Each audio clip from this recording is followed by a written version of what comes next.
Ready to build something solid today.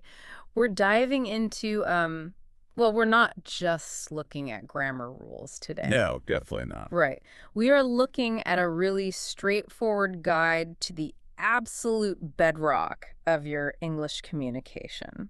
We are taking a deep dive into the present simple tense. It sounds kind of basic at first, right? Yeah, Like chapter one of a textbook. yeah. But if you actually think about it, this is the tense that lets you describe your entire reality. I really like that framing because usually when people hear present simple, they get flashbacks to Boring classroom drills. exactly, just fill in the blank stuff. But our mission today is to ditch the boring drills. We want to understand how this tense actually powers your daily communication and helps you speak with total confidence. It really is the engine of everyday conversation. So let's talk about the when and the why. The sources break down its primary uses into basically three buckets: daily routines, habits, and general facts. Right, the facts of life. Think about specific examples like, I wake up at 7 a.m. Or a habit, like she drinks coffee every morning. Exactly. Or a fact like, they go to school by bus. Yeah. It's how you tell someone your story. But to do that, you have to know the golden rules. Yeah, the sentence structure patterns. Mm. And for the subjects I, you, we, and they, it is incredibly easy. You just use the base form, right? You just say the word. I work. Yeah. They play. It's basically just vocabulary at that point.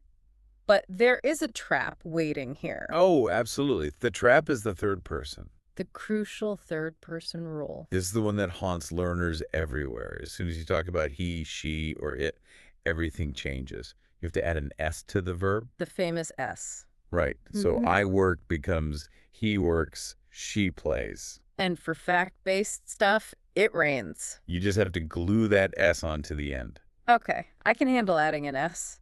But let's talk about the other tricky part: negatives and questions. What happens when I want to say no? Because logically, I feel like I should just be able to say, I know like coffee. Yeah, please don't say that.